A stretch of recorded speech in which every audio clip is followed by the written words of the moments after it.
Hello स्टॉकियन, मैं हूं मोहित पाठक और आपका स्वागत करता हूं आप ही के YouTube channel Stockia just dare to invest पर। देखिए, आप में से बहुत से लोग ऑप्शंस में ट्रेडिंग करते हो। क्लियर? ऑप्शंस में ट्रेडिंग इसलिए आप करना पसंद करते हो क्योंकि वहाँ पे मार्जिन कम लगती है और आपका बहुत ज़्यादा फास्ट मूवमेंट मिलता है। तो आपको ऐसा लगता है कि आप 25 दिन में पैसा डबल कर लोगे। ओके, कोई अनुराधा जैसी आती है, आपको सिखा देती है, या फिर कोई भी टेलीग्राम वालों का या फिर कहीं से भी फ़ोन आ गया इंदौर वालों का, सर हम आपका पैसा एक दिन में डबल कर देंगे, ये मिल जाएगा वो मिल जाएगा, और आप उन सब के चक्कर में पड़ जाते हो। इन सब का चक्कर छोड़ो और खुद का दिमाग लगाओ, खुद का भेजा भिड़ाओ और उसको ट्रेड करो। और ऑप्शंस में आप सीखो, पहले बेसिक क्या है वो सीखो, देन आप उसमें ट्रेड करो। ओके, अब वीडियो में आगे बढ़ने से पहले मेरी रिक्वेस्ट है कि अगर आपको ऑप्शंस का बेसिक नॉलेज नहीं है, बेसिक नॉलेज मतलब भाई ऑप्शंस क्या होता है, in the money, at the money, OTM, delta, बहुत ज़्यादा नहीं जाऊंगा पर डेल्टा तो आपको पता होना चाहिए क्योंकि मैं उसको डेल्टा को एक्सप्लेन करने जाऊंगा तो वो मेरा वीडियो लंबा हो जाएगा। तो वो अगर आपको बेसिक नहीं पता है तो आप बेसिक पहले किसी का वीडियो देख करके नॉलेज ले लीजिए। मेरा वीडियो अगर आपको पसंद आए तो यहाँ पर मैंने ऑलरेडी बना रखा है ऑप्शंस पार्ट 1 पार्ट 2, आप ये जा करके देख सकते हो। देन आप इस वीडियो को देखिए और अगर आपको बेसिक नॉलेज बिल्कुल भी नहीं है तो आप इसको स्किप कर दीजिए या फिर आप बंद भी कर सकते हो, आपका टाइम वेस्ट नहीं होगा। ओके, अब अगर आपको नॉलेज है बेसिक ऑप्शंस का तब मैं चलता हूं आगे। ये रहे, यहां पे आपको मैं सिखाने वाला हूं, सिखाने के आपको एक टिप्स देने वाला हूं। टोटल 8 टिप्स हैं ये ऑप्शंस में। अगर आप बाइंग और सेलिंग करते हो तो आपको यहां पे इन टिप्स को हमेशा फॉलो करनी है, यानी आपको इन टिप्स को हमेशा फॉलो करते रहना है। क्योंकि अगर आप नहीं करोगे तो आप में से बहुत से लोगों को नहीं पता होगा कि ऑप्शंस में जब हम ट्रेड करते हैं, स्पेशली अगर हम बाइंग करते हैं, अगर हम बाइंग करते हैं, ऑप्शंस को बाइंग करते हैं तो हम पहले से ही बहुत सी चीज़ें हमारे अगेंस्ट में हो जाती हैं। टाइम वैल्यू हमारे अगेंस्ट में हो जाती है, वॉलेटिलिटी हमारे अगेंस्ट में हो जाती है। ओके, थीटा मतलब वही थीटा डीके टाइम वैल्यू, तो वो सब हमारे अगेंस्ट में हो जाती है जो हमारे प्रॉफिट को पूरी की पूरी ताकत लगा देती है कम करने में। हाँ, अगर आप ऑप्शन सेलर हो तब तो वेल एंड गुड है और सबसे अच्छी बात है, आपको ऑप्शन सेलिंग ही करनी चाहिए। बट आपके पास पैसा नहीं होता इसलिए आप ऑप्शंस बाइंग प्रेफर करते हो। लेकिन ऑप्शंस बाइंग में भी अगर आप रूल बेस्ड ट्रेडिंग करो, कुछ स्ट्रेटजीज, कुछ प्रॉपर रूल्स आप फॉलो करो तो आप ऑप्शंस में भी अच्छा पैसा बना सकते हो। और यहाँ पे मैं 8 टिप्स आपको देने वाला हूँ। ओके, तो चलिए यहाँ पे देखिए, ये जो रूल है आपको इनको हमेशा फॉलो करते रहना है। ओके, आपको फॉलो करना है। और दूसरा यहाँ पे देखिए, आपको मार्केट के रूल्स को फॉलो करना पड़ेगा और आपको मार्केट के हिसाब से चेंज होना पड़ेगा क्योंकि मार्केट आपके लिए चेंज नहीं होगा। क्लियर? अब देखिए यहाँ पे, always remember options are made for hedging. अब ये देखिए, इसका मतलब क्या होता है कि भाई ऑप्शंस जो होता है ना, ऑप्शंस हेजिंग के लिए बना हुआ है। इसलिए नहीं बना हुआ है कि आप आओ और पैसा डबल करके निकल लो, तो फिर सब इसी में लग जाएंगे। तो फिर कोई कैश ऑप्शन में क्यों ट्रेड करेगा, कैश सेगमेंट में क्यों ट्रेड करेगा? स्टॉक लेके कोई 4-5 दिन होल्ड करना थोड़ी पसंद करेगा, तो वो तो सब आएगा ऑप्शन में पैसा डबल करके निकल देगा। तो ये 25 दिन में डबल करने वाली स्कीम नहीं है। ऑप्शंस आपके हेजिंग के लिए बना हुआ है, लेकिन बहुत से लोगों ने इसको गैम्बलिंग स्टार्ट कर दी है। लेकिन हाँ, अगर आप कर भी रहे हो तो भी आप इसको रूल को फॉलो करिए और अपनी पोजीशन को हेज करके चलिए। मेरी एक रिक्वेस्ट है कि आप ऑप्शंस में अगर ट्रेड करते हो तो ज़्यादा से ज़्यादा आप स्ट्रेटजीज अप्लाई करिए और हेजिंग के साथ चलिए। ओके, अब मैं रूल्स पे आ जाता हूँ। देखिए, रूल्स के पहले एक डिस्क्लेमर ही समझ लो, ये बहुत ही इंपॉर्टेंट है। Must follow while trading in options for buy option whatever it is C और पी। अगर आप ट्रेड कर रहे हो और स्पेशली बाई कर रहे हो, ये पूरा का पूरा वीडियो बायर के लिए, सेलर के लिए नहीं है। सेलर अगर आप हो तो अभी बंद करके आप जा सकते हो। क्लियर? देखिए, और यहाँ पे देखिए एक रूल है कि always follow your stop loss rule as per your study. यानी आप जो भी स्टडी कर रहे हो, आप अगर सपोर्ट रेजिस्टेंस पे ट्रेड कर रहे हो, आप किसी इंडिकेटर के बेस पे ट्रेड कर रहे हो, तो जो वहाँ पे आपका टारगेट और स्टॉप लॉस बन रहा है ठीक उसी हिसाब से आप ट्रेड करो। हालांकि एक सिस्टम है, बहुत से लोगों को नहीं पता है कि ऑप्शंस में स्टॉप लॉस और टारगेट कैसे डिसाइड करें। तो उसके लिए डेल्टा, गामा और वेगा ये सब चीज़ें हैं, मैं सिखाने वाला हूँ। पर उस सब के वो पूरा का पूरा वीडियो बनाने में फिर और अलग टाइम लगेगा, आपको इन डिटेल में समझाऊंगा अलग वीडियो में। क्लियर? तो अभी मैं आपको सिर्फ एक फैसिलिटी दे रहा हूं कि जो भी आपकी स्टडी है, प्रॉपर आप स्टडी के बेस पे काम करोगे, ये मेरा ऐसा मानना है। क्लियर? तो आप अपनी स्टडी के हिसाब से जो भी आपका स्टॉप लॉस बन रहा है, टारगेट बन रहा है, उस हिसाब से आप सेट करोगे और उस हिसाब से ट्रेड करोगे।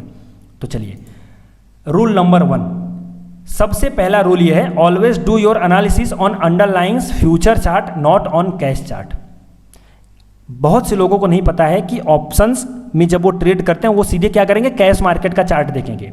निफ्टी में ट्रेड करना है तो निफ्टी कैश का चार्ट देखेंगे, वो निफ्टी फ्यूचर का चार्ट देखते ही नहीं। रिलायंस में ट्रेड करना है तो वो रिलायंस का कैश का चार्ट देखेंगे, रिलायंस फ्यूचर का चार्ट देखेंगे ही नहीं। जबकि ऑप्शंस भी एक डेरिवेटिव इंस्ट्रूमेंट है।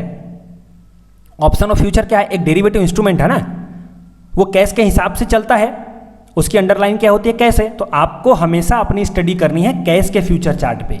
यहाँ पे मैंने सिंप्लीफाई करने के लिए बता दिया है आपको, यहाँ पे मैं ये पढ़ भी लो और यहाँ पे आके सिखा भी देता हूँ। देखिए, अगर आपको लगता है कि भाई निफ्टी में मैं स्टडी कर रहा हूँ, तो कुछ भी आप स्टडी करो, कोई भी आपकी स्टडी हो, लेकिन आपकी वो स्टडी प्रॉपर होनी चाहिए फ्यूचर के चार्ट पर, क्योंकि ऑप्शन का जो प्रीमियम होता है ना, वो फ्यूचर के हिसाब से चलता है। ऑप्शन का जो प्रीमियम होता है फ्यूचर के हिसाब से चलता है। अब आप लोगों में से बहुत से लोग ये कहोगे भाई इंट्रिंसिक वैल्यू जीरो होने वाली होती है एक्सपायरी के दिन, मतलब conversion of spot price and future price. तो भैया conversion of spot price and strike price, ये फ्यूचर और कैश मार्केट का प्राइस का कन्वर्जन रूल अप्लाई होता है एक्सपायरी के दिन, बीच में नहीं। मतलब समझ रहे हो ना, बीच में नहीं। जब आपकी एक्सपायरी होगी, चाहे वीकली एक्सपायरी हो या फिर आपका मंथली एक्सपायरी हो, तो वो रूल सिर्फ वीकली एक्सपायरी के दिन अप्लाई होगा, वो भी तब जब 2 बजे के बाद पूरा टाइम वैल्यू सब खत्म हो जाएगा तब। उसके पहले तो आपका टाइम वैल्यू घुसी पड़ी रहेगी सॉरी, उसके पहले तो आपको टाइम वैल्यू मिलेगी। तो आपको क्या करना है, फ्यूचर का चार्ट देखना है और उसी हिसाब से आपको स्टॉप लॉस, टारगेट और वो सब सेट करना है। मतलब पूरी की पूरी स्टडी आपको फ्यूचर के चार्ट पे करनी है, कैश के चार्ट पे नहीं करनी है। Clear? Always select your strike price as per your given rule. जैसा कि मैंने कहा था कि मैं अपने कुछ पेड रूल्स यहाँ पे शेयर कर रहा हूँ। ये मेरा रूल मैं अपने स्टूडेंट्स को और क्लाइंट्स को सिखाता हूँ, पर मैं यूट्यूब में आपको यहाँ पे थोड़ा सा फ्री में दे रहा हूँ, just for gesture, as a gift समझ लीजिए। और अच्छा लगे तो लाइक और शेयर करिएगा दोस्तों के साथ, सब्सक्राइब करिएगा चैनल को और बहुत से ज़्यादा लोगों के पास शेयर करिए, क्योंकि ये चीज़ कोई नहीं सिखाता, ये चीज़ कोई नहीं सिखाता। यूट्यूब पे चले जाओ, आई चैलेंज यू, यूट्यूब पे जाओ, कहीं भी अगर आपको ये वीडियो मिल जाए, वीडियो में ये पार्ट अगर आपको मिल जाए, मुझे कमेंट बॉक्स में रिप्लाई कर देना, उसके लिंक डाल देना, मैं आपको दिल से थैंक्स बोलूँगा। चलिए, अब अगर आप ऑप्शन बाइंग और बाइंग करते हो तो आपको डे के हिसाब से चेंज करना है अपनी स्ट्राइक प्राइस। स्ट्राइक प्राइस का मतलब क्या होता है? स्ट्राइक प्राइस ये रही, क्लियर? ये आपका स्ट्राइक प्राइस है। आपको लगता है कि भाई निफ्टी 14,500 से 15,000 जाएगी, तो यहाँ पे आपका स्ट्राइक प्राइस इस हिसाब से चेंज होगी। तो जो पर्टिकुलर डे है उस हिसाब से आपको स्ट्राइक प्राइस चेंज करनी रहेंगी। अब कैसे? यहाँ पे देखिए, अगर आप फ्राइडे को ट्रेड कर रहे हो तो फ्राइडे को आपको ओटीएम बाई करना है। लेकिन ओटीएम मीन्स, अब जिन लोगों को नहीं पता है तो मैं थोड़ा सा बता देता हूँ। देखिए, बेसिक हो सकता है, मैंने इसलिए पहले बोला था कि आपके पास बेसिक नॉलेज नहीं है तो आप जाकर के पहले मेरे वीडियोस देखो, या फिर आप स्किप भी कर सकते हो, पर थोड़ा सा मैं बता देता हूँ। देखिए, कॉल ऑप्शन के लिए स्पॉट प्राइस, मतलब यहाँ पे देखिए निफ्टी क्या है, 14,485 है, तो उसके सबसे नज़दीक जो होगा उसको एटीएम बोलेंगे। एटीएम कॉल ऑप्शन और पुट ऑप्शन के लिए दोनों सेम होता है। तो यहाँ पे 14,500 कॉल ऑप्शन के लिए भी एटीएम है, उसका प्रीमियम 122 रुपये चल रहा है, और पुट ऑप्शन के लिए भी सेम है, उसका प्रीमियम 136 रुपये चल रहा है। अब कॉल ऑप्शन के लिए जो भी स्पॉट प्राइस है, मतलब जो भी स्पॉट प्राइस है, उसके नीचे वाली स्ट्राइक प्राइस कॉल ऑप्शन के लिए इन द मनी होती है। कॉल ऑप्शन के लिए उसके नीचे वाली इन द मनी होती हैं और उसके ऊपर वाली आउट ऑफ द मनी होती हैं, OTM. In the money ITM, OTM out of the money. उसका ठीक उल्टा होता है पुट ऑप्शन में। पुट ऑप्शन में जो भी स्पॉट प्राइस है उसके ऊपर वाली यानी 14,500 स्पॉट है अगर समझ लो, तो 14,550, 14,600, 14,650, उसके ऊपर वाली स्ट्राइक प्राइस आपकी इन द मनी होगी पुट ऑप्शन के लिए। और स्पॉट वाला तो आपको पता ही है, एट द मनी। और उसके ऊपर वाली, इसको नीचे नहीं समझेंगे, इसको ऊपर, इसको पुट ऑप्शन के लिए ऊपर बोलते हैं। ओके, तो यहाँ पे 14,450 है तो 14,400, 14,300, 14,200 ये सब ओटीएम है पुट ऑप्शन के लिए। तो जो कॉल ऑप्शन का आईटीएम है वो पुट ऑप्शन का ओटीएम है। क्लियर? अब यहां पे तो आपको क्या करना है, ओटीएम स्ट्राइक प्राइस सिलेक्ट करनी है अगर आप फ्राइडे को ट्रेड कर रहे हो तब। क्लियर? फ्राइडे को आपको वो भी क्या करना है, 300 पॉइंट से ज़्यादा दूर नहीं जाना है। निफ्टी में और फाइनेंस निफ्टी में, ये निफ्टी फाइनेंस है, अभी जस्ट लॉन्च हुआ है, और 700 पॉइंट से दूर नहीं जाना है बैंक निफ्टी में। कैसे? देखिए, अगर आपका 14,485 है और आपका व्यू है कि निफ्टी 15,000 जाएगी, 15,000 क्या जाती है एक दिन में उतना, हालांकि अभी प्रीमियम अभी बहुत ज़्यादा बढ़ रहा है, लेकिन 200 पॉइंट का मोमेंट ठीक है, अभी वॉलेटिलिटी है, आगे चल के नहीं रहेगी। तो यहाँ पे देखिए, अगर आपका व्यू है कि भाई 14,450 से ऊपर जाएगी, तो बेटर है कि आप 300 पॉइंट से ज़्यादा दूर की स्ट्राइक प्राइस नहीं ले, यानी 14,450 तो उसमें 300 ऐड कर दो, यानी 14,750। तो उसके ऊपर, उसके ज़्यादा, उसके बाहर की कॉल ऑप्शन की स्ट्राइक प्राइस आप नहीं लोगे, यानी आप 800 पे ट्रेड नहीं करोगे, आप 700, 600, 650, 500, 550 इन सब में ट्रेड करोगे। वो OTM होगी लेकिन बहुत ज़्यादा दूर नहीं होगी। तो ये 300 पॉइंट और बैंक निफ्टी के लिए 700 पॉइंट इसी तरीके से। ओके, और अगर आपका पुट है तो आप अगर चाहते हो कि यहाँ से नीचे जाएगा, आप अगर आपका स्टडी है तो यहाँ से नीचे जाएगा, तो आपको क्या करना है, उसको 300 पॉइंट दूर, यानी 500, 5-3 मतलब 300 पॉइंट माइनस कर देंगे तो 200, तो 200 से ज़्यादा 200 से नीचे वाला नहीं लेना है। ओके, आपको 14,300, 14,350, 14,400 इन सब का पुट ऑप्शन बाई करना है अगर आपको लगता है कि नीचे जाने वाला है मार्केट तब। ये फ्राइडे की बात है। मंडे की बात क्या है? मंडे की बात है कि आपको हमेशा एट द मनी में ही ट्रेड करना है, यानी मंडे के दिन हर आपका ऑर्डर एट द मनी की स्ट्राइक प्राइस में ही होगा, चाहे आपका कुल कॉल का व्यू हो चाहे आपका पुट का व्यू हो। ट्यूसडे को आप क्या करोगे? ट्यूसडे को आप ATM भी ले सकते हो अगर आपके पास मार्जिन थोड़ा टाइट है तो, लेकिन अगर आपके पास मार्जिन भरपूर है तो आप इन द मनी सिलेक्ट करिए। क्लियर? आप इन द मनी सिलेक्ट करिए, आप वो आपके लिए बेहतर होगा। वेनसडे के दिन आप ITM ही सिलेक्ट करिए, यानी आप अगर वेनसडे को ट्रेड कर रहे हो तो 14,400 निफ्टी, यहाँ पे 14,450 अगर ATM है तो उसके नीचे यानी 14,300, 14,350, 14,250 ऐसी स्ट्राइक प्राइस आप ज़्यादा सिलेक्ट करिए, क्योंकि उसमें टाइम वैल्यू बहुत कम होता है। क्लियर? टाइम वैल्यू बहुत कम होता है, उसका डेल्टा भी ज़्यादा होता है जो आपको बहुत अच्छे तरीके से मूवमेंट देगा। और सबसे बड़ी प्रॉब्लम होती है टाइम वैल्यू। मैंने बताया है कि आप अगर ऑप्शन बायर हो ना तो सबसे पहले आपके अगेंस्ट में ही बहुत सी चीज़ें खड़ी हो जाती हैं जो आपके तुरंत अगेंस्ट में आ जाएंगी।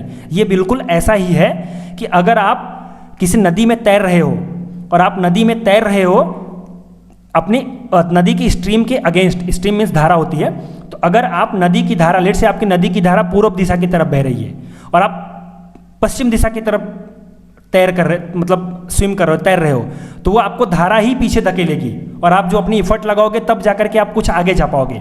लेकिन अगर आप ठीक उसी का उल्टा कर दो, यानी जिस डायरेक्शन में धारा बह रही है, जिस डायरेक्शन में नदी बह रही है, आप उसी डायरेक्शन में अगर ट्रेड करोगे तो आपका जो स्पीड होगी बढ़ जाएगी।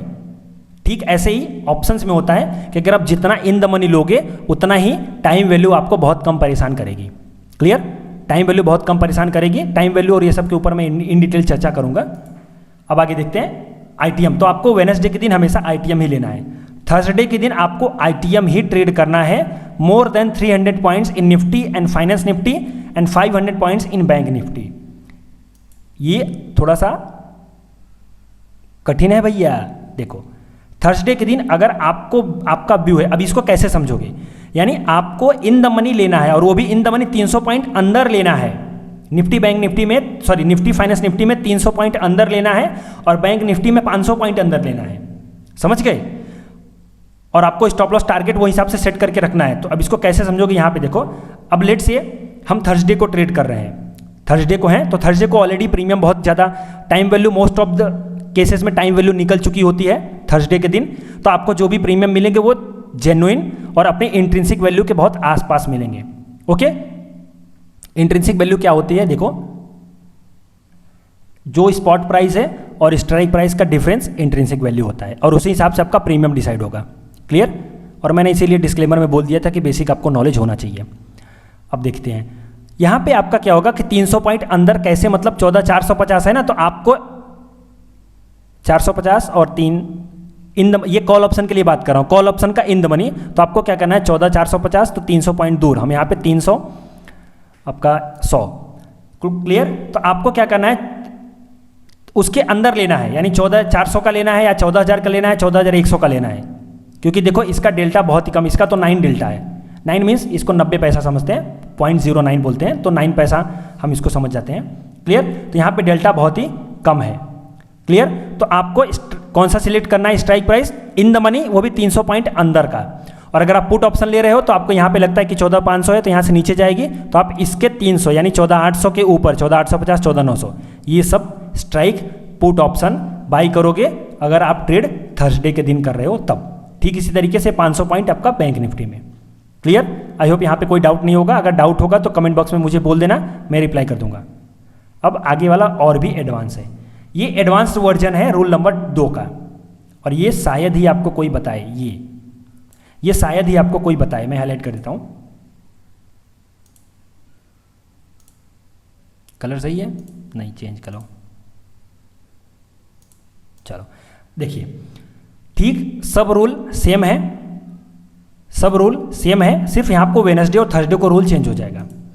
वेडनेसडे और थर्सडे को रूल इस तरीके से चेंज हो जाएगा, यानी ये ट्यूसडे तक जो रूल है वो सेम रूल नंबर 2 है, समझ रहे हो ना। रूल नंबर 2 तक जो रूल है वो थर्सडे तक सेम है, लेकिन आपको वेडनेसडे और थर्सडे, आपको एक चीज़ पता है ना कि मैंने शुरू में बोला था कि जब भी वेडनेसडे और थर्सडे सबसे ज़्यादा जो प्रीमियम डीके होता है, यानी सबसे ज़्यादा थीटा आपको सबसे ज़्यादा हैरान करता है, यानी थीटा डीके सॉरी जो समझ लो कि ऑप्शन का जो प्रीमियम गलता है, आप समझते हो गलता है, यानी प्रीमियम कम हो जाता है, वो सबसे फास्ट कम होना है, मतलब सबसे फास्ट डीके होगा वेडनेसडे और थर्सडे को। ओके, तो वेडनेसडे थर्सडे को सबसे फास्ट डीके होता है, और जो टाइम वैल्यू है वो सबसे ज़्यादा इफेक्ट करेगी आपके वेडनेसडे और थर्सडे को, और चूंकि नियर एक्सपायरी है, मतलब वही करंट एक्सपायरी है, तो आपको वो हैरान करेगी। तो इसलिए अगर आप वेडनेसडे को ट्रेड कर रहे हो तो बेटर है कि आप वेडनेसडे को दिन इन द मनी का लो स्ट्राइक प्राइस, लेकिन अगली एक्सपायरी, कौन सी एक्सपायरी, अगली वाली आगे की। अब इसको मैं समझा देता हूं, देखिए अभी कौन सी एक्सपायरी चल रही है, 29 अप्रैल की। अब लेट्स से मैं आज बुधवार है, ओके आज बुधवार है, अब अज्यूम करवा रहा हूं मैं आज बुधवार है, तो मैं क्या करूंगा, अभी मेरी एक्सपायरी क्या है, 29 अप्रैल है, कल मतलब खत्म हो जाएगी, मतलब कल थर्सडे हो जाएगा ना, चूंकि आज मैं बुधवार मान रहा हूं। तो अगर मैं बुधवार के दिन ट्रेड कर रहा हूं तो मैं अगर ऑप्शन बाई या सेल कुछ भी कर रहा हूं, सॉरी ऑप्शन बाई या फिर मतलब कॉल बाई या पुट बाई, मैं कुछ भी कर रहा हूं तो मैं इस एक्सपायरी में नहीं करूंगा। स्ट्राइक मेरी इन द मनी की होगी, लेकिन इस एक्सपायरी में मैं नहीं करूंगा, मैं हमेशा नेक्स्ट एक्सपायरी लूंगा, यानी 6 मई। ओके, तो मैं 6 मई की एक्सपायरी में ट्रेड करूंगा, उस हिसाब से मैं ट्रेड लूंगा। यहां पे थर्सडे को भी सेम होगा, थर्सडे को भी आपको क्या करना है, आईटीएम स्ट्राइक प्राइस लेना है, लेकिन अगली एक्सपायरी का। तो ये आपको थीटा डीके से बचा देगी, वैल्यू जो आपका प्रीमियम खा जाते हैं वो लोग, उससे बचा देगी, क्योंकि 2 दिन नहीं चलेगी। और इसके पीछे का एक रीज़न क्या है ना, रीज़न यह है कि जो बीच की एक्सपायरी होती है, मतलब वीक्सली एक्सपायरी अंदर वाली, मतलब मंथली के पहले वाली 3 और 4 एक्सपायरी, तो वो उनमें सबसे ज़्यादा निफ्टी, हालांकि अभी वॉलेटाइल है पर आगे चल के वॉलेटाइल नहीं रहेगी, क्योंकि मार्केट का रूल है, मार्केट 70% साइडवेज होता है, मतलब लेस वॉलेटाइल होता है, 30% ही वॉलेटाइल होता है, तो हमें 70% के हिसाब से काम करना है। अब देखिए आईटीएम स्ट्राइक प्राइस, आपको आई होप ये समझ में आ गया होगा। यहाँ पे देखिए अब मैंने एक्सप्लेन भी कर रखा है, और इसी चीज़ को मैंने वहाँ पे दिखाया भी कि भाई अगर आप 29 अप्रैल में ट्रेड कर रहे हो तो आपको हमेशा 5, यहाँ पे 5 की जगह पे 6 लिखना है, सॉरी। ओके, तो आपको 6 मई, 6 मई का एक्सपायरी कैसे आ गया, हाँ 6 मई है, चलो एक सेकेंड, हाँ ओके। तो आपको क्या करना है, 6 मई का एक्सपायरी लेना है, 6 मई का आगे वाली। आई होप ये चीज़ आपको अच्छी लगी होगी, और ये आप इसको 1-2 वीक आप देखिए और देन आप उसको अप्लाई करिए, आपको बहुत ज़्यादा फर्क दिखाई देगा, बहुत ज़्यादा फर्क दिखाई देगा। और ये चीज़ तो कोई नहीं सिखाता, और ये वैसे भी मैं अपने पेड कोर्सेज में सिखाता हूँ, बट यहाँ पे आपको फ्री में सिखा रहा हूँ, so you should thank me. अब rule number 4, trade according to delta. अब यहाँ पे थोड़ा सा टफ पॉइंट आ जाता है, ये आपको थोड़ा सा कंफ्यूज करेगा, लेकिन अगर आपको जिनको डेल्टा मालूम है वो समझ में आएगा। तो आपको क्या करना है, trade according to expiry, delta on expiry always strike on expiry. यहाँ पे मैंने एक्सपायरी का सिलेक्ट कर रखा है, यानी यहाँ पे ये वाला रूल तो आपका अप्लाई होगा ही, लेकिन अगर आप इस रूल को नहीं मानना चाहते, और आप करंट एक्सपायरी में ही ट्रेड करना चाहते हो, तब आपको ये रूल नंबर 4 जरूर अप्लाई करना चाहिए और पड़ेगा, वरना लॉस तो आपको झेलना पड़ेगा। तो यहाँ पे देखिए अब ये कैसे आप समझोगे, इसमें आपको क्या सिलेक्ट करना है, ऐसी स्ट्राइक प्राइस लेनी है जिसका डेल्टा 0.8 से ऊपर हो कॉल ऑप्शन के लिए, और 0.0 मतलब वो माइनस में होता है, अब मैं बार बार वो निकल जाएगा मुंह से, लेकिन पुट ऑप्शन के लिए हमेशा डेल्टा माइनस में होता है। तो डेल्टा माइनस में होगा तो आपको हमेशा -0.08 उसके ऊपर ही सिलेक्ट करना है, और 9 के बीच में।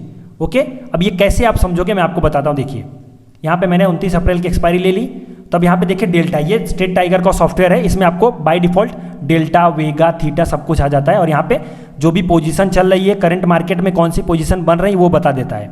ओके, तो यही सब खासियत है जिसकी वजह से शेर खान एक प्रीमियम ब्रोकर माना जाता है। तो अब देखिए यहाँ पे क्या करना है आपको, डेल्टा आप अगर थर्सडे के दिन ट्रेड करो, ये स्पेशली थर्सडे के दिन ये रूल नंबर 4 मेरा अप्लाई होगा, rule number 4 specially for Thursday. Sufficient margin है तो आप डेल्टा 1 ले सकते हो या फिर डेल्टा 0.9 के ऊपर ले सकते हो कॉल के केस में, और 0.9 ले सकते हो पुट के केस में।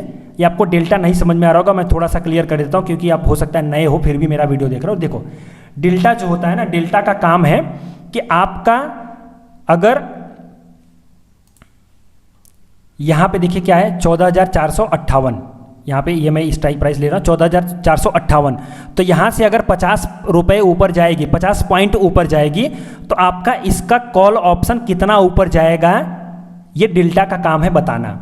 ओके, अब दूसरा, अगर यहाँ से नीचे जाएगी तो आपका पुट ऑप्शन कितने, मतलब यहाँ से 50 पॉइंट अगर नीचे जाती है तो आपका पुट ऑप्शन कितने पॉइंट बढ़ेगा, ये डेल्टा का काम है बताना। ओके, ठीक इसी तरीके से अगर यहाँ से प्राइस ऊपर जाती है तो आपका कॉल ऑप्शन कितना बढ़ेगा और पुट ऑप्शन कितना घटेगा, वो डेल्टा बताएगा। और अगर यहाँ से नीचे जाती है तो आपका कॉल ऑप्शन कितना घटेगा और पुट ऑप्शन कितना बढ़ेगा, वो डेल्टा बताता है। कैसे, देखिए जो डेल्टा होते हैं ना, हमेशा कॉल ऑप्शन के लिए डेल्टा की जो वैल्यू होती है वो 0 से 1 होती है, और डेल्टा के लिए -0 से 1 होती है। तो अब इसको कैसे आप समझोगे, देखो अब एग्जाम्पल मैं बता देता हूँ। अगर ये लेट से 14,450 है, थोड़ा सा मुझे कैलकुलेट करना पड़ेगा। देखो ये डेल्टा समझाने के लिए, पर डेल्टा पे मैं बहुत ज़्यादा नहीं जाऊँगा, सिर्फ बेसिक बता रहा हूँ। देखिए अगर यहाँ पे 14,450 है और इसका प्रीमियम क्या है 153 है। ओके, तो 14,450 से लेट से निफ्टी 14,500 चली जाएगी, तो कितने पॉइंट का मूवमेंट आया, 50 पॉइंट का मूवमेंट आया। तो आपके 50 पॉइंट के इस मूवमेंट में, यानी स्पॉट प्राइस की मूवमेंट में,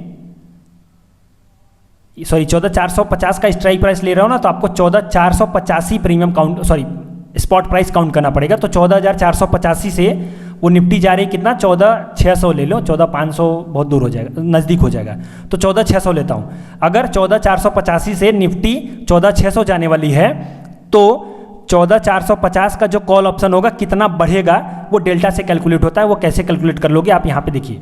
तो मैं यहाँ पे क्या काउंट करता हूँ, 14,600 सबसे पहले लेता हूँ, माइनस कर देता हूँ 14,485 को।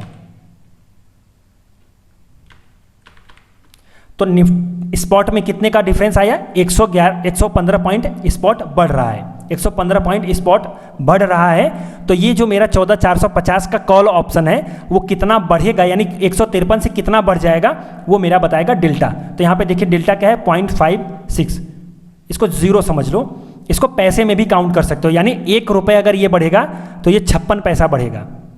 समझे, अब तो समझ में क्लियर आ ही गया होगा। अगर 1 रुपया बढ़ेगा, 1 रुपया ये बढ़ेगा तो ये 56 पैसा बढ़ेगा। तो अब यहाँ पे इसी को क्या करना है, जो भी डिफरेंस हमारा आ रहा है, यानी जो हमारा गेन है, उसी को मल्टीप्लाई कर देंगे डेल्टा के साथ। तो यहाँ पे मैं मल्टीप्लाई करता हूँ 0.56, 64 रुपये, यानी आपका जो ये 14,450 का कॉल ऑप्शन है वो 64 रुपये बढ़ जाएगा। तो उसको मैं 153 से ऐड कर देता हूँ। तो अभी आपका अगर निफ्टी 14,485 से 14,600 पहुँच जाएगी तो आपका जो ये वाला प्रीमियम होगा ये 217 रुपये से ऊपर निकल जाएगा, यानी 217 रहेगा लगभग, ऑलमोस्ट समझ लो।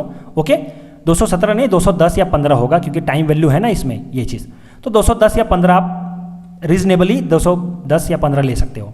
तो ये आपको डेल्टा का समझ में आ जाएगा कि भाई डेल्टा क्या है। तो इसीलिए, और ठीक इसी तरह पुट का, भाई अगर यहाँ से 14,450 से 14,200 जाएगी तो ये आपका कितना हो जाएगा, जो डिफरेंस आ रहा है उसको इस डेल्टा से मल्टीप्लाई कर दीजिए, तो इतना आपका पुट का प्रीमियम बढ़ जाएगा, यानी 115 का बढ़ जाएगा।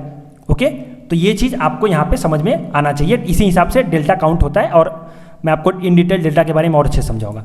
तो अब यहाँ पे आपको क्या करना है, आपको हमेशा डेल्टा वो लेना है जिसकी वैल्यू, अगर एक्सपायरी के दिन ट्रेड कर रहे हो सफिशियंट, आपके पास पैसा है तो, पहली बात सफिशियंट पैसा नहीं है तो ट्रेड मत करो। ओके, तो यहाँ पे 1 पे ट्रेड, यहाँ पे डेल्टा जिसका 1 है तो आप किसका यहाँ पे काउंट कर सकोगे कि सीधे सिंपली आपका स्टडी बन गया। तो यहाँ पे डेल्टा 1 वाले कौन से, यहाँ पे डेल्टा देखो -9, मतलब 0.09 है इन सब का डेल्टा। तो ये बहुत दूर है, इनमें लिक्विडिटी बहुत कम होगी, लेकिन फिर भी जो 9 है और 8 के ऊपर है तो आप इसको सिलेक्ट कर सकते हो। ओके, तो 9, 935, 953 इन सबको आप सिलेक्ट कर सकते हैं कॉल ऑप्शन के लिए, और पुट ऑप्शन के लिए आप ये जो 9 यहाँ से शुरू हो रहे हैं ये सब और ये सब सिलेक्ट कर सकते हैं। यानी 8 के ऊपर 0.8 आप समझिए, -0.8, तो आप इसको सिलेक्ट कर सकते हो। अब यहाँ पे never try to average out options, whatever it is C और P, better to exit and select near strikes and buy again instead of averaging if you are sure to recovery. सबसे ज़्यादा बड़ी गलती यही लोग करते हैं। वो क्या करते हैं, अगर प्राइस लेट से कॉल ऑप्शन ले लिया उन्होंने और प्राइस नीचे चली गई, तो वो क्या करते हैं, कॉल ऑप्शन को एवरेज करने लगते हैं। तो कॉल ऑप्शन को आपने एवरेज कर लिया है, तो क्या ये जरूरी है कि अगर प्राइस बढ़ेगी तो फिर भी आपका प्रीमियम बढ़ जाएगा? नहीं बढ़ेगा, क्योंकि उसमें टाइम वैल्यू का फर्क आ जाएगा, थीटा उसका ऑलरेडी डिके हो चुका है। तो आपको वो चीज़ मार करेगी, आप उससे मार खा जाओगे। तो बेटर ये है कि आप वहाँ से निकल जाओ और उसके नीचे वाली, मतलब जो भी नज़दीक वाली स्ट्राइक प्राइस है उसको अगेन बाई कर लो, अगर आपका व्यू क्लियर है कि भाई ऊपर जाने वाला है वापस अगेन। अब इसको मैं कैसे समझाता हूँ, लेट से कि भाई 14,450 है, तो 14,450 से आपका व्यू था कि ऊपर जाएगी, लेकिन वो नीचे चली गई। तो ये 14,450 का इसको एवरेज करने की बजाय अगर आपने कॉल ऑप्शन बाई कर रखा है, तो फिर से बोलता हूँ, अगर आपने 14,450 के ऊपर का आपका व्यू है तो आप 14,450 का कॉल ऑप्शन बाई करते हो, क्लियर। लेट से अगर वो नीचे चली जाती है तो आप क्या करते हो, 14,450 वाले को एवरेज कर लेते हो। तो उसको एवरेज करने की बजाय 14,300 के पास है तो 14,300 वाला ले लो, अगर आपका व्यू है कि वापस ऊपर चली जाएगी तो आप 14,300 का ले लो। इसके पीछे का रीज़न क्या है कि अगर आपका स्ट्राइक प्राइस बढ़ेगी भी फिर भी आपका प्रीमियम नहीं बढ़ेगा, क्योंकि उसमें थीटा डीके आ जाता है, यानी टाइम वैल्यू उसकी जो होती है ना वॉलिडिटी वो खत्म हो जाएगी, क्लियर। तो आपको ये चीज़ अप्लाई करना है। Rule number 5, never average options whatever you are buying, call और पुट। अब ये छठा रूल है मेरा, never play naked on monthly expiry day, always apply strategies like long straddle and long strangle. अब ये सबसे अच्छा रूल है किसके लिए, जो मंथली एक्सपायरी में ट्रेड करते हो। अब मंथली एक्सपायरी कैसे, मंथ की लास्ट एक्सपायरी, जैसे इस मंथ की लास्ट एक्सपायरी आ रही है कब, 29 को अप्रैल को, ओके। तो 29 अप्रैल को जो एक्सपायरी है उस दिन अगर आप, वीकली एक्सपायरी बीच वाली नहीं, मतलब ये जो बीच वाली एक्सपायरी है मैं आपको समझाता हूँ, मई वाली समझो, मई के हिसाब से मैं समझाता हूँ। देखो तो यहाँ पे देखो ये एक एक्सपायरी है 6, 13, 20, तो इन सब में आप ट्रेड कर रहे हो तो आप इन सब में बाकी रूल के हिसाब से ट्रेड कर सकते हो, कोई दिक्कत नहीं है। लेकिन ये जो रूल नंबर 6 है, रूल नंबर 6 अप्लाई होगा सिर्फ और सिर्फ मंथली एक्सपायरी के दिन, और वो भी उसी दिन, 26 तारीख को नहीं, 27 तारीख को ही, यानी मंथली एक्सपायरी भी उसी दिन है और 27 तारीख को ही आप अगर ट्रेड कर रहे हो तब आपको नेकेड ट्रेड नहीं करना है। मेरी रिक्वेस्ट है, नेकेड ट्रेड मत करो, क्योंकि इतना ज़्यादा वॉलेटिलिटी होता है मंथली एक्सपायरी में। बीच वाली एक्सपायरी तो बहुत कम वॉलेटाइल होती हैं, लेकिन मंथली एक्सपायरी जो होती है ना उस दिन बहुत भयंकर वॉलेटिलिटी होती है और आप पागल हो जाओगे। इससे अच्छा ये है कि आप उसमें लॉन्ग स्ट्रेडल या लॉन्ग स्ट्रेंगल अप्लाई कर लो। लॉन्ग स्ट्रेडल के ऊपर मैंने वीडियो बना रखा है ऑलरेडी, यहाँ पे आप जाकर के देख सकते हो। ये है लॉन्ग स्ट्रेंगल के ऊपर, भी मैंने नहीं बनाया है, आप चाहो तो किसी और का वीडियो देख सकते हो और आप समझ सकते हो, उसको सीख सकते हो। बहुत ही आसान है, बहुत ज़्यादा टफ नहीं है, क्लियर। लॉन्ग स्ट्रेडल में आप क्या करते हो, आप, मैं फिर भी बता देता हूँ, आप एट द मनी के दोनों कॉल पुट बाई कर लेते हो, और लॉन्ग स्ट्रेंगल में आप क्या करते हो, आप थोड़ा सा 100 पॉइंट नीचे वाला पुट बाई कर लेते हो, 100 पॉइंट ऊपर वाला कॉल बाई कर लेते हो, तो आपका ये लॉन्ग स्ट्रेंगल बन जाता है, क्लियर। अब रूल नंबर 7 बहुत ही अच्छा और आसान रूल है। वैसे तो रूल है 2% का, भाई आपके टोटल कैपिटल का 2% से ज़्यादा आपका स्टॉप लॉस नहीं होना चाहिए, लेकिन फिर भी आपके पास कैपिटल कम है इसलिए आप ऑप्शन में ट्रेड कर रहे हो। आपके पास अगर अच्छी कैपिटल होती तो आप पहली बात ऑप्शन में ट्रेड करते ही नहीं, आप सीधे सीधे बाइंग करते, सॉरी सेलिंग करते, आप ऑप्शन सेलिंग करते, बाइंग करते ही नहीं। लेकिन आप ऑप्शन अगर बाइंग कर रहे हो तो आपके पास कैपिटल कम है, तो यहाँ पर मैंने इसके लिए थोड़ी सी लिबर्टी के लिए आपको 5% का दे दिया, यानी आपका स्टॉप लॉस जो कैलकुलेट होकर आना चाहिए वो आपके टोटल कैपिटल के 5% से ज़्यादा नहीं होना चाहिए, क्लियर। यानी लेट से कि आपके पास 50,000 की कैपिटल है तो आपका स्टॉप लॉस 1500 से ज़्यादा का नहीं होना चाहिए पर ट्रेड, क्लियर। ये आपको अवॉइड करना है, और रिक्वेस्ट है कि 2 बार अगर गलती हो जाए तो उसको छोड़ करके निकल जाओ, अगले दिन ट्रेड करो, clear. Never try to fight with market. Rule number 8 क्या है, never hold overnight position in Nifty, finance Nifty, bank Nifty until you much better understand global cues. यानी अगर आपके पास, पहली बात तो आप अगर फ्रेशर हो तो ओवरनाइट पोजीशन मत लो। ऑप्शन में ट्रेड कर रहे हो, स्पेशली बाइंग कर रहे हो तो इंट्राडे ही करो, क्योंकि अगले दिन गैप अप, आपको पता है जब ट्रंप था, जो ट्रंप थे तो उनके एक ट्वीट से ही मार्केट इधर उधर हो जाता था, 500 पॉइंट 400 पॉइंट ऊपर नीचे।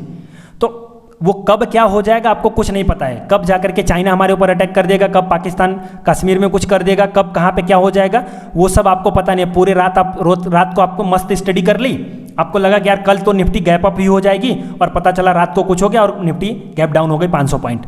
तो ऐसे में आप साफ हो जाओगे, ओके।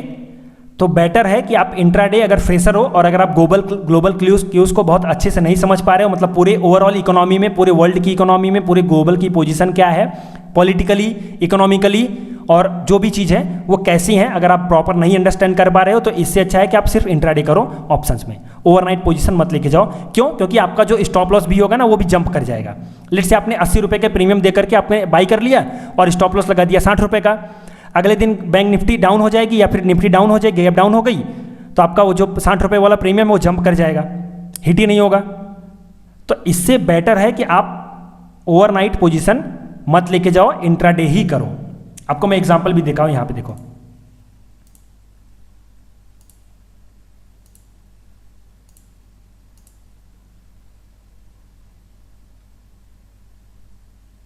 ये वाला जो दिन था ना, बहुत से लोगों को इसने चक्कर में डाल दिया था, बहुत से लोगों को इसने चक्कर में डाल दिया था। यहां पे सबको लगा कि अब निफ्टी ऊपर चली जाएगी, तो अब देखिए गैप कितने का हो गया, ये गैप डाउन हो गया, देख रहे हैं ना आप, और यही वाला गैप डाउन देख लो, ये वाला गैप डाउन। तो अगर आपने यहाँ पे कॉल ऑप्शन लेके रखा होगा कि भाई चलो रिकवरी हो गई है, तो आपका तो यहाँ पे खटिया खड़ी और बिस्तरा गोल। तो इसलिए आपको हमेशा ओवरनाइट पोजीशन नहीं लेके जानी है, आपको सिर्फ इंट्राडे में ट्रेड करना है। तो ये मेरे 8 रूल थे, और भी आगे चल के टिप्स और स्ट्रेटजीज मैं आपको शो करता रहूँगा और सिखाता रहूँगा। हाँ, अगर आपको ये अच्छा लगा हो तो आप मुझे कमेंट बॉक्स में लिखिए सर अच्छा लगा, और इसको अपने दोस्तों के साथ शेयर करिए, सब्सक्राइब करवाइए अपने मेरे चैनल को। हाँ, अगर आपको कोई कन्फ्यूजन है, आई होप कन्फ्यूजन होगा बहुत से लोगों को, तो आप मुझे कमेंट बॉक्स में लिखिए, मैं सबका रिप्लाई देता रहता हूँ और मैं क्या रिप्लाई दूंगा। ओके, अगर आपको और ज़्यादा कन्फ्यूजन और क्वेरी है, भयंकर कन्फ्यूजन है, तो यहाँ पे यूट्यूब पे मेरा नंबर दिया हुआ है, मुझे कॉल कर सकते हो। आफ्टर मार्केट आवर में करना, मतलब आफ्टर मार्केट आवर की बात करना, मैं आपको जवाब दूंगा, रिप्लाई भी दूंगा और समझाऊंगा भी। और हाँ, मैं इंस्टाग्राम पे भी हूँ, यूट्यूब के साथ साथ ट्विटर पे भी हूँ, तो आप मुझे दोनों जगह जा करके फॉलो कर सकते हो। दोनों जगह की लिंक मैंने ऑलरेडी दे रखी है डिस्क्रिप्शन बॉक्स में। मेरा टेलीग्राम चैनल भी आप ज्वाइन कर सकते हो। और आप अगर शेर खान लिमिटेड में डीमेट अकाउंट ओपन करवाना चाहते हो, तो मैं शेर खान लिमिटेड का बिजनेस पार्टनर हूँ और मैं सूरत में रहता हूँ, तो आपको इन्वेस्टमेंट की सर्विसेज प्रोवाइड करने में आपको टोटल हेल्प मिलेगी। तो इस नंबर पे मुझे कॉल कर सकते हो। So thank you, wishing all the best.